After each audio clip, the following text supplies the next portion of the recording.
No, I mean, I think it shows a lot of maturity on Hudson's part to be Fair. able to mentally check out in a sense of, okay, now I'm worrying about me only. And now he's got to check back into, okay, what's the team need? And I think that shows a lot of maturity for him. I'm really proud of him, really happy that he's having, the success he's had thus far. I mean, that's a really good basketball team we played against today. Very athletic basketball team. And minus a couple plays, he really held his own. He really held his own. Yeah, he's got to be a little more careful with the basketball. And I'm not trying to make excuses for anybody or say this is why the redshirt thing went one way versus the other. But there's clearly he's clearly got a high basketball IQ. I mean, he's clearly really good in the half court and understands situational basketball. But at times, in full court situations, he does get a little bit sloppy. He had the ball poked away a couple times today and got bailed out by the ball going out of bounds where it could have been a turnover and going the other way. Now, we've seen that happen in his possession twice earlier in the season. So that's something I caution people that are all in on Hudson Greer. Listen, I'm one of those guys. I'm all in on Hudson Greer. I think he gives this team another gear that they didn't have without him on the court. But there are going to be some freshman-esque mistakes or situations he puts himself in just because he hasn't played a ton of college basketball like you alluded to with guys like Fedora and Austin Source. Now, with that being said, you need those two guys to come along as well. I don't think putting those guys on the back burner because Hudson's taking a massive step forward is going to fix your problem. I still think you need those two guys to catch up defensively, and we need Austin to get back to the level he was playing at in those scrimmages versus what we've seen from him at this part of the season. Because that to me, that just Austin Swartz specifically is the difference between what we've seen against Iowa State and Colorado State and what we've seen since South Dakota came to town. Yeah, no, I mean, you're right. He's got to be better. And I apologize. Mitch is texting me about this link. So we're going to get Mitch on. Do you want to play a commercial quick and we'll get Mitch on? We may have some technical difficulties here. I think we just lost Casey Matthews. We'll try to get him back into the chat here. I think he's probably taking a phone call from Ballock right now. This is the Roll Jays podcast brought to you by Pepper Jack's Grill and Pyramid Contractors. We're going to take a real quick break here. Hopefully we'll have Casey and Mitch come back. Why you need to try Pepper Jack's Grill, the best Philly cheesesteak in America. At Pepper Jack's Grill, we craft your Philly just the way you like it. Fresh ingredients, sizzling on the grill, and endless customization options. Not just Phillies, we've got rice bowls, burritos, nachos, and even vegetarian choices. And don't forget those crispy fries with our famous spicy ranch. With 10 great locations in Omaha, there's a delicious meal waiting for everyone in the family. Pepper Jack's Grill, your Philly, your way. At Pyramid Contractors, we do it all. From repairing or replacing your roof to updating siding, windows, or gutters. When you have a home improvement project, call Pyramid Contractors. PyramidRoof.com, never settle for less. Welcome back into the Roll Jays podcast. Jimmy Allen and Casey Matthews now joins us again. Casey, you're saying Mitch is...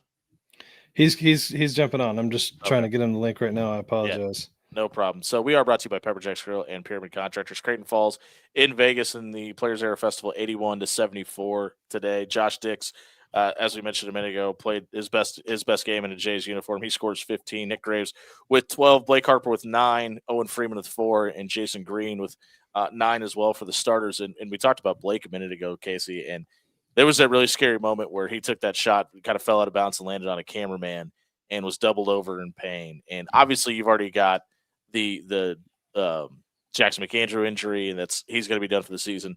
That was a really scary moment for what this offense needs. And Blake Harper being such a big component of what they've been able to do offensively up until this point, kind of feels like he's a guy that you can't lose for the year. Oh, no. You certainly can't. I don't know this, obviously, but I think he's okay. I mean, yeah, he came back in. He came back into the game. But it's just like if we're talking about guys that are irreplaceable, kind of feels like he's definitely one of those guys. Mitch is going to on. So actually, that'd be good to ask him too, because it's interesting too, because in those moments too, where you're like you're surging, you're trying to make a play for your team, and then some freak thing happens like that as you're like basically falling out of bounds. Like it's when you're shooting and you're coming down. Again, I'm not the expert here. Mitch is. We'll have to ask him, but you're almost, I think, like you're prepared for anything like that. But when you're kind of like stumbling and falling, like mentally, you're not really thinking I'm going to turn my ankle, right? So it's he turned his ankle on the cameraman's foot. I mean, he just kind of fell and stepped back and was out of bounds after he touched the ground, but then stepped and rolled his ankle on the cameraman's foot. Yeah. A big guy like that with a lower leg injury is never something you want to see. And obviously, Blake ended up being fine coming back into the game. But we've already seen what happens with a lower leg injury with somebody the size of Jackson. Obviously, Blake and Jackson aren't really comparable. Yeah. But And feet, similar enough. Your foot is very different too, from an ankle. And but no, I mean, you certainly can't lose him. I thought he was just okay today. But he's definitely an important piece of what we're trying to do. He scored 9. He 2 for 4 from 3. Like he's a threat, right? And he's good. He's a big body. Jimmy, let's hold on one second. Mitch is having a hard time here. Let's go ahead and take another commercial break. We'll have Creighton assistant coach Mitch Ballack when we come back. This is the Roll Jays podcast brought to you by Pepper Jack's Grill and Pyramid Contract. Why you need to try Pepper Jack's Grill, the best Philly cheesesteak in America. At Pepper Jack's Grill, we craft your Philly just the way you like it.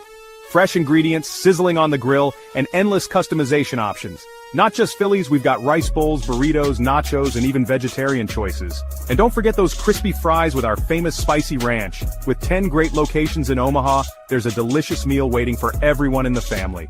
Pepper Jack's Grill, your Philly, your way. At Pyramid Contractors, we do it all. From repairing or replacing your roof to updating siding, windows, or gutters.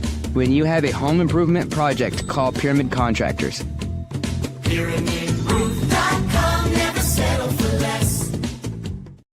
Welcome back into the Roll Jays podcast brought to you by Pepper Jack's Grill and Pyramid Contractors. Jimmy Allen and Casey Matthews following Creighton's 81-74 loss to Baylor in the Players Era Festival in Las Vegas. We're waiting to hear from Creighton assistant coach Mitch Ballack, who's going to join us momentarily. Is he good, Case? He will be. Okay. Technology is great when it works, folks. But feel free to get your questions, comments, and we'd love to hear from you, your thoughts on how this season is going and who you'd like to see more from, less of, things like that. We'd love to hear your thoughts. If you have any questions for Mitch Ballack that are appropriate, we'll probably ask him on air if you have something to get in for us. Casey, you've been in this situation traveling with teams to the Bahamas or Maui. What are some of the nuances that can help this team while on the road away from the Chi in tournaments like this? Mm-hmm. Well, one, you're just together. So, Yeah. I think you don't realize like when you're here on, just like in Omaha, certainly you're practicing, right? You're going to class, you're working out, all those sorts of things. So I think basically when you can get on the road, it allows you to kind of focus on the team and just the team, and you get to know each other better. Like you can work through some of these things. Like really it's just the amount of time, right? And from a team like this, that's still relatively new. There's Mitch, relatively new together. It just takes time to get to know guys. And again, we have the expert and Mitch on to talk about some of those things, but what's up, Mitch? What's going on? How we doing, guys? Sorry about that. Sorry about the link I sent not working originally, but There's the problem. We were trying to figure out what the issue is. Casey was blaming it's me. you, Mitch. No, it's always no. I never do that. Don't do that. You're gonna get Mitch mad at me.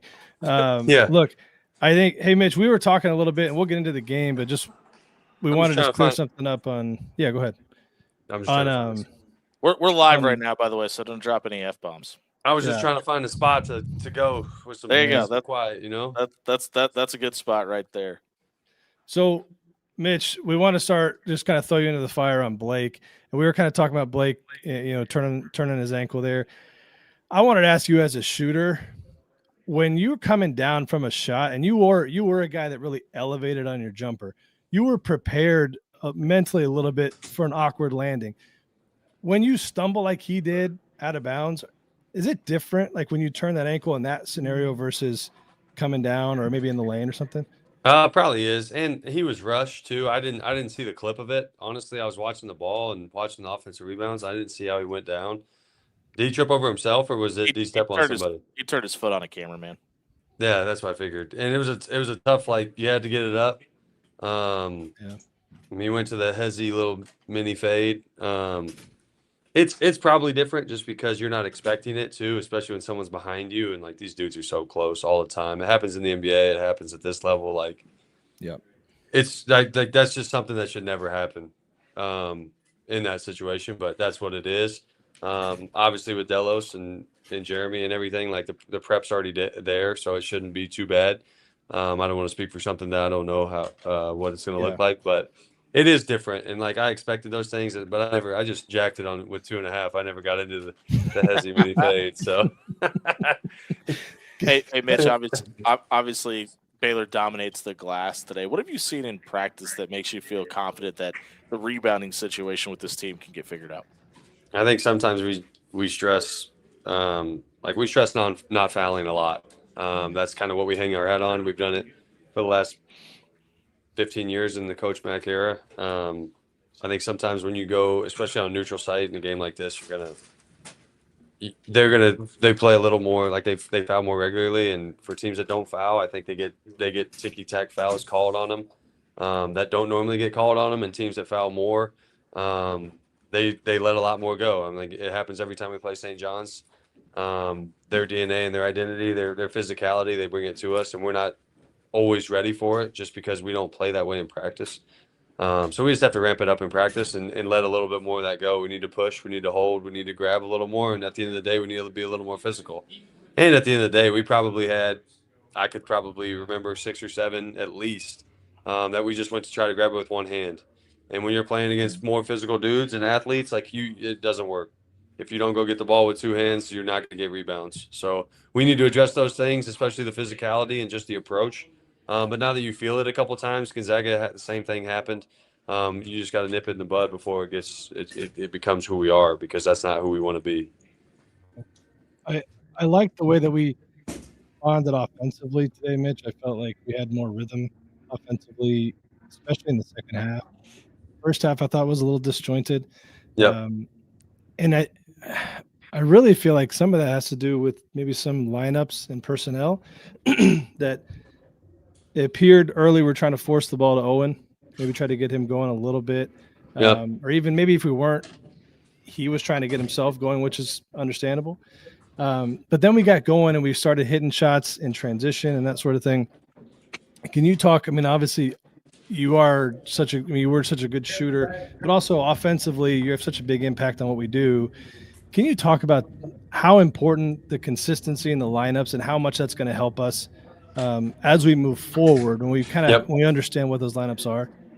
Yeah, lineups are huge. The years that I played here, it's hard to get into rhythm and flow without any consistency of minutes. And this is the first time that we kind of really shortened the lineup. This is the first time that we maybe figured out who we're going to go forward with, and what minutes they're going to play and what that looks like. And when you have that, you're going to develop more continuity and more rhythm and more flow with those people, because you're spending more. You start to figure out how people move, how people cut, like the situations you're in, who we want coming off getting the ball.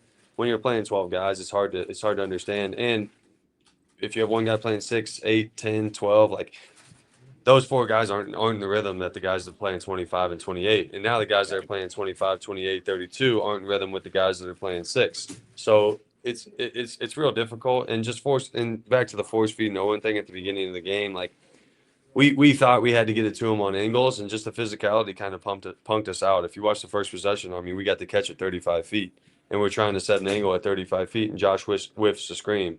But because we didn't catch the ball at the top of the key where we wanted to, and they pushed us out to 35 feet, like the angle's not there. But we were trying to get him a quick, easy one where he just catch score, because right now he's still trying to get back his timing from when he was at Iowa, and obviously with the knee. So like back to the basket stuff, he's a little more hesitant. He's not as efficient as he was last year because of all the things obviously hanging in the balance, and some of that's a mental thing too. You're trying to get over that mental barrier. So we tried to get him a couple easy ones. We didn't execute. That's on us as a staff, and we have to do a better job of just preparing them and getting them to the point where they catch the ball where we want them to and execute it and have the angles that we're anticipating. So that's on us. But the lineups is a huge thing. I mean, we're going to figure it out three quick games in 3 or 4 days here. It'll be big for us, and this will be a huge showing for just kind of our understanding and knowledge of what lineups look best and how we get those guys on the floor that are playing the best. Because you're right, the first 12 minutes of the game we were pretty lackluster and discombobulated on offense, and I think the second half we started to find some flow and rhythm, and it started to show. And I think so much too of our offense is timing, and 100%. It's when you have guys that aren't playing minutes together, that timing is different. And when I've said this to Jimmy, a lot of times we're not in operating areas in the perimeter and we're trying to run our offense way too far out. Yep. And so what we're used to seeing is sharp passing, boom, the ball's moving, pop, pop, pop. For sure. You can't do that when you don't. Some of these guys don't know where they even need to be, let alone where their teammates need to be. And I think that's going to come. But from a shooting perspective, how much does that matter? Like knowing I'm going to get the ball when I need to get it. I'm going to have that half a second to get the shot off. Like from a shooter's perspective, do you feel like that's part of why we're not really shooting the ball great? Yeah, I think there's two things that go into that. I think one is with the timing. We have guys on our team this year that we haven't had in the past with like continuity of our system. And when you bring in more ball dominant guys that don't understand the pace of what you need to cut and don't understand that when you cut like this, the ball comes around back again in our offense. Like the ball does not stop in our offense. It's going to the ball finds energy. And if you're playing and doing the right things, the ball is going to come back around you. And that's the constant battle that we've been fighting. Obviously, we got some guys that catch it and stick just because they don't understand the pace that we want to flow at. And when that happens, now you find yourself in a lot of late clock situations, having to make a play that we don't normally like. We don't want to be in those situations to make that play. And then the timing's messed up with your jumper. So now it's like playing with LeBron. Like when you play with LeBron and Luka and those guys, like it's hard to make shots because you know you're going to get in a tough situation at the end of the clock. Like, yeah, Kyle Korver made millions of dollars and made a career of it because he was able to do it. But that's a hard rhythm to be in when you don't know and when you don't anticipate the ball coming around. So we just got to get more fluidity. We got to get more cut. We got to get more pace. Like the first possession that we had finally had good offense. Like we had a ball reversal. We had a Suns cut with Josh. We went into a ghost that confused him at the top of the key. We got it reversed. We touched three sides and we got a bucket. We got a wide open three with Blake in the corner on the left corner. So like that's if you can duplicate those possessions and start to figure out like, hey guys, this is what the offense is supposed to look like. And when we get that, we're going to start getting buckets. And it's contagious. Yeah, it is. It's contagious. And then ball stopping is contagious too. Like it's the same thing. So Mitch, you're so good at this, man. Just want to throw that out there. Like I really hope people are listening and understanding like the way you're breaking things down. Honestly, like you should play this for some of the guys because we will. We'll do it again we'll do it again for the fourth time this week, and it's only Monday, so we'll do it again. Hey, Mitch, I want to go from something you know a ton about, scoring baskets, to something you know nothing about, playing the five for a second. We talked about Owen a minute ago. Hey, I was the five on Scout. I was Rataj on the Scout this week, all right? So I dabbled a little bit. Okay, well then, well-known center Mitch Ballack joins us here on the Roll Jazz podcast. Hey, I want to talk about Karam because obviously there's some flashes there, but there's some things that still need some improvement as well. He played 12 minutes today. What have you guys seen from him from a positive standpoint, and how does he contribute more offensively? From a positive standpoint, he's come a long way from where he was when he showed up. Playing hard and understanding what we want to do. Like you've seen flashes when he plays hard and runs hard. I mean, he's a different beast. Like he's got some athletic abilities that we don't have, and he puts pressure on the rim the way that we need to. The problem is when you come from playing European basketball, European bigs are different. Like they play out of the short roll, they give it to them, they do that stuff. With our system, we're pressure on the rim. So when a guy like that, I mean, he said, 4 or 5 ball screens today where he just opened up. Like that's not what we want to do. We want to set the ball screen. We want to roll hard to the rim, and we want to get the dominoes falling that way. That's how we want to pull our triggers. And right now, he's not understanding how he has to do that every time. And until he does, he's not going to play the minutes that he wants to play. Is language barrier with him any kind of issue at all? It is, but not with that stuff. Gotcha. Okay. It was initially like to Karam's credit, like he's coming into a situation where we're playing a whole different brand of basketball he's ever done. Like we're playing faster, we're playing more possessions, we're trying to get him to run, we're trying to get him to screen. We don't want him to open up. We want him to punch through with first step, get to the rim. And right now he's never done that. And then when you start pushing him off the spots and then he gets tired, now he's not thinking. But to his credit, like he'll sit back and practice. Like the first month he was here, he didn't know what we were saying. Like we threw him into the fire and we tried to break it down to him, and then he would start going second and third in drills. And when he sees it and watches it, he knows exactly what we want. Like the kid's processing, his IQ is like really high. We just have to get him every point. This is what you're doing, because when the hardest position as a player in a MAC system is the trust aspect. Like he wants to put guys on the floor that he understands when he puts them in the game, he knows exactly what they're going to do. And right now, like Karam's 50-50. And when he opens up and doesn't screen the way that he wants to, and he doesn't run in transition the way that we want him to, then he's going to play 12 minutes. He's going to play 8 minutes. But when he does, he's going to play 22, and he's going to have a really big impact on our game. And that's our challenge as a staff. Like we have to figure out how to get through them, like to do the things that we want him to do. And then when he starts seeing success, like we have to deliver it from the wing, the point guard perspective. We have to reward him, because if bigs run all the time and set hard screens and don't ever get the ball, it's hard to demand that out of them. Yeah. So it's all of us as a unit, just like everything is. Like we're going to take this loss as a team. We're going to watch as a team, and we're going to dissect and look at every position specifically and see where we could have been better. And us as a staff, we made mistakes tonight that we hopefully don't make. But I think that's I think that's his biggest barrier to getting more minutes and having more of an impact. Yeah. And as you talk about impact and getting more minutes, we saw 23 minutes tonight from Hudson, who was very, very good. Obviously, I actually like some of the mistakes that he made, because For sure. he was trying to push. You know, he's trying to get outside of his comfort zone, and that's what you want to see from young players. I want you to talk about his competitive nature and how that's kind of permeates throughout the rest of the team, because I think it has. No question. And then if you can answer another question for me, I've been interested in watching Josh Dix. And here's what I'm going at. From a Coach Mack perspective, Mack doesn't love mid-range jumpers, but it appears to me, please tell me if I'm wrong. It appears to me Josh has been given a little bit more of a longer leash to take them because he can make them. And so I'm curious, just if you could talk about Mack and him from a coach's perspective, giving you freedom when you've shown that you can do things that he doesn't typically want you to do necessarily. Right. I'll answer the first question with HUD. HUD filled a void that we didn't really have necessarily on the team. I mean, pardon my language, but he's got shit to him. Like he's got a swagger. He's got a confidence that 19-year-olds don't have. Like I was a pretty confident kid coming into Creighton as a freshman, and like I didn't have the juice and impact that kid has. And that stuff's contagious. It's just like that's energy. Like that's an energy giver. Like when you're an energy giver and there's energy in the ball, like it rewards those people, especially in a system that he does the right things all the time. And like Case, you said, like he made a couple passes on the move, and like his hands weirdly sweat during the game. I'm not giving him a pass because he should have jump stopped. Like he should have jump stopped the transition turnover he had that slipped out of his hands. But like we're in workouts and he needs a towel to wipe his hands, and like the ball just like he's just a profuse sweater on his hands, you know. Yeah.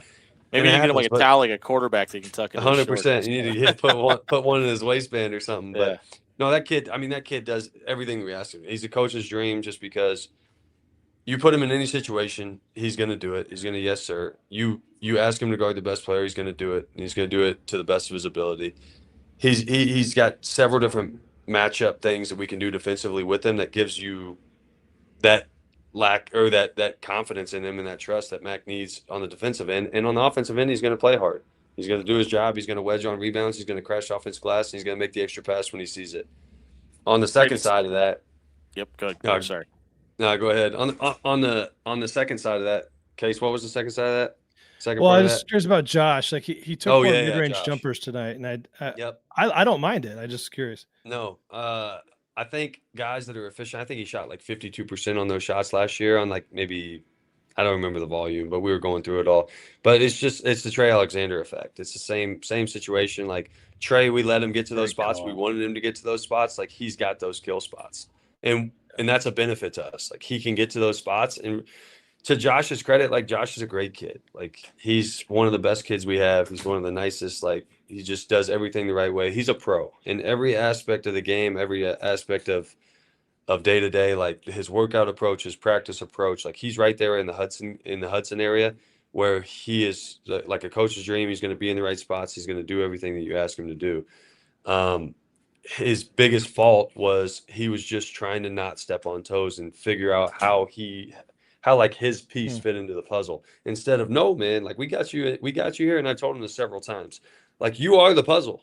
Like, you're the puzzle. You have to be more aggressive. Like I respect the lack of or the selflessness and all that. Like I respect that. And I appreciate you trying to do what you need to do to fit in, but like, you need to be that dude. And you don't figure that out until you start to see the success and everything that we're telling you in games. And once you figure it out in games, it just naturally happens. And Yeah. and it's gonna keep happening. And his aggressiveness was off the charts tonight. I thought he was really, really effective and really efficient. And on the defensive end, like it's hard, Case. Like you remember, like we didn't play defense until my junior year.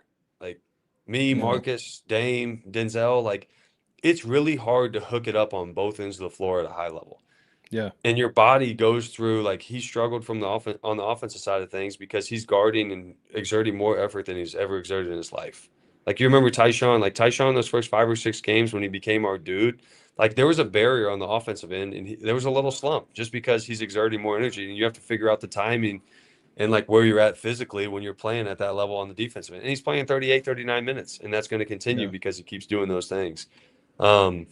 But Josh he's gonna keep finding his rhythm offensively, but he's got to figure out like he's got to get in shape on both. Like you got to do it in a game at a high level multiple times, and that's what he's only going to get better. Like we have no worries about him.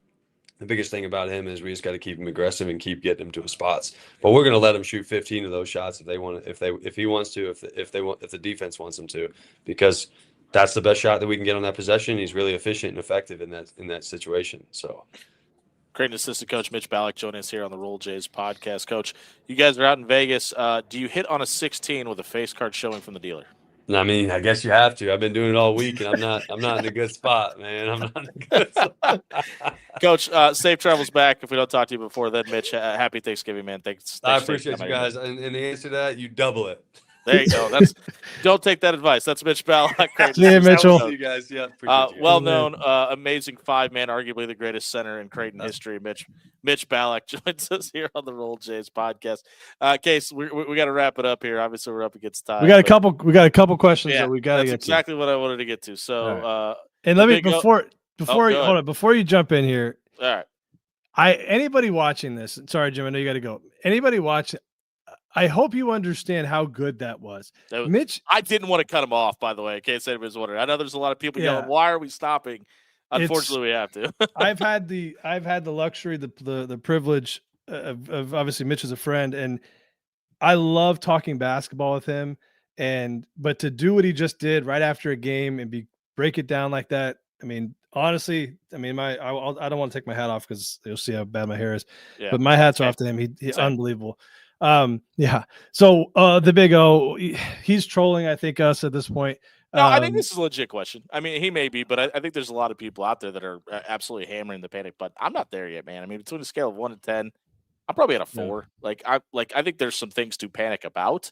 I'm not quite hitting the complete panic button on this team, though. Yeah. I mean, that's probably fair. I think he'd have to kind of define more. He says 100% legit. Look, I'm not panicked. I think if you're thinking like you still think you're going to be the 3rd seed in the Big East tournament, yeah, you're probably panicking right now because you don't think this team can do it based on what you've seen. This team right now can't. I'll say that right now. Yeah, I don't expect this team to be the same team at the end of December either, though. But there was a stretch there in the second half that we looked really, really good. And what I'm worried about is that stretch came with, Owen Freeman on the bench. Yeah. That MDK 3 and 4 wants to know how do you improve the rebound? And I know Mitch took to answer this question a little bit, but I mean I think it's honestly getting your 5 situation figured out. I think it's pretty obvious. I don't think Owen's ready. It'd be weird if he was, honest, if we're being honest about it. For how much basketball he's missed to be ready now. With that being said, the expectation was for him to be ready, so I'm not trying to give him a pass or the coaching staff. I just think figuring out how you get up to speed until he's ready is how you fix the rebounding situation. Yeah, I think here's the thing with Kalkbrenner, and if you go back and look at Kalk's rebounding numbers, they weren't off the charts. Okay, right. He wasn't like the best rebounder ever play here. Here's the thing that Ryan Kalkbrenner would always do. Yeah, Ryan Kalkbrenner would make sure that his man wasn't going to be involved in the rebound. That was the differentiator for him, and he would always take the 5-man out of the play. So some of those random tips and things that 5-man can get their hands on because they're usually bigger and longer, you didn't get that with the big pal because he was going to take his man out of the play. He's too busy boxing out. That's what I think. That's what our 5-man has to be able to do here if we're going to fix our rebounding. JTax9 wants to say, he said, I thought we'd maybe see a little bit more out of Conan due to giving up the offensive rebounds and him being a bit more physical. Yeah, and listen, I think that's actually specifically why I asked Mitch about Karam, because he looks a little bit more aggressive out there. And I think that's something this team's sorely missing right now. Yeah, I mean, I like Conan. I think he's gonna work his way in. I think a lot of it goes back to what Mitch talked about, which is trust. Adaption. Mac trusts Jason Green, and so he's going to go more to Jason, because Jacobs and Jason's also earned that, by the way. Yeah, but Jacob's other question, I think it's kind of feeds into this one about being a small lineup. Mac will prefer that right now over playing extended minutes with Conan, because what you don't want to do is have a guy out there who's in a lot of ways still learning, and he's also exhausted. You can't. Well, I'll say that I was a little surprised that Karam only played 6 minutes or 4 minutes in the second half. I thought he played a really, really good first half. Expected to see more out of him, but you had to, though, because you were down, and you need perimeter jump shooting. You need floor spacing. Fair. Some of the things that we needed, Karam doesn't really give you. So that's probably part of it.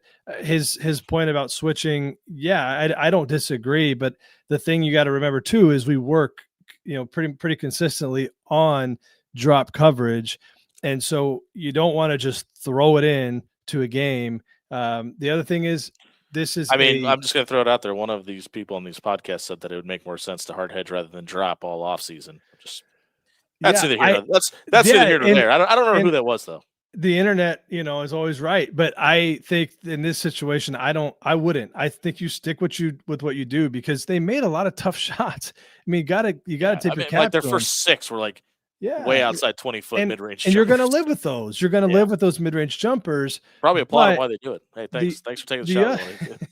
The other thing too is, like, if you're gonna make adjustments, like you're playing Iowa State tomorrow, so you don't want to necessarily show your cards if you're going to make that adjustment. Like, I don't think you want to do that right now. I think in the tournament setting, you roll with what you do now, unless it's, unless you're going to switch to zone to try to throw off the timing offensively. Yeah. Something which they may want to do against Iowa State. Yeah, they could. I mean, look, I'll be interested to see how we play against Iowa State. Having already kind of seen him, in there. But Jacob, I don't disagree. Like, being aggressive on ball screens, you should call your good personal friend TJ Osselberg and ask him what his thoughts are. MDK wants to know, what's the realistic timeline for Jackson McAndrew return? Does him returning raise the ceiling of this team? And the answer to that's no, just because Jackson's not coming back this season.